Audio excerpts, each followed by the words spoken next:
Here's a modified question with just different numbers. We're going to buy a house. The home price is at 325,000, so we'll put that in for the. That's just the borrow price, and we live in a world without private mortgage insurance (PMI). So we'll just assume that we're not putting any down payment on this.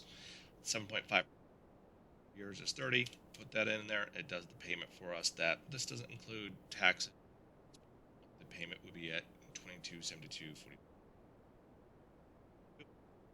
We have it in here for like the +1, but we do want to drag these down a little bit. So I'm just going to go do this a couple times. Once you get to the point here, you click into the cells you want, click and drag it down. You know it's different when it goes from this weird little plus sign to a smaller plus sign, then I just click and drag it down, and that follows all the formulas.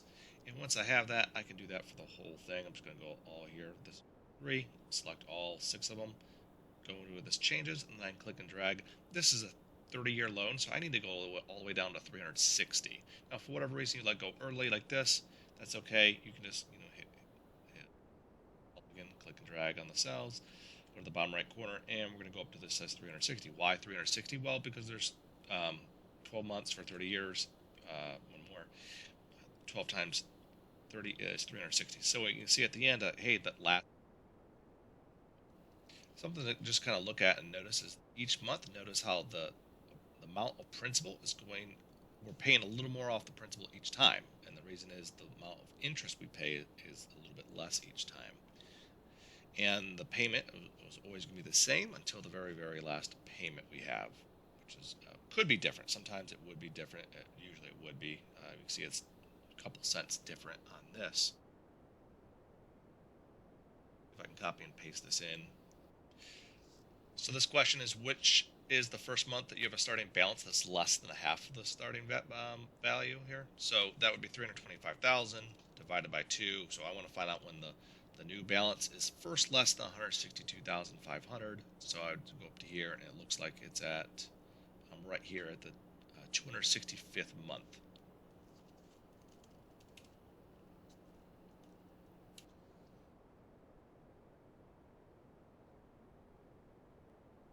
And another similar question, what is the total repayment of the mortgage? Well, there's 2 ways we could do this. All the payments are the same except for the very, very last one. So I could do 359 times 2272.45 because I have 359 payments of that amount.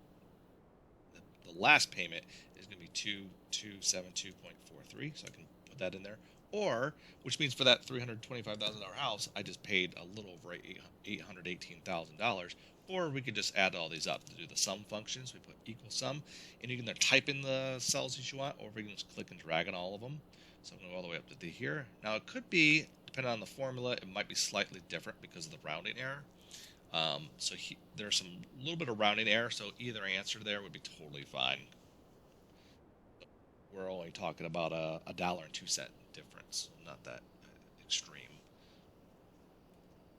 And if we had to do something like, hey, we're going to put an extra, we can put a plus 100, so instead of the 2200, we'll put a plus 100 there. That'll give us 2372, 45, and then I can click and drag this all the way down. And now we're going to see from this example is it will take less than 360 months for sure. So we'll go down here until we see zeros. So for my example, it'd be the 312th month to pay it off if we added an extra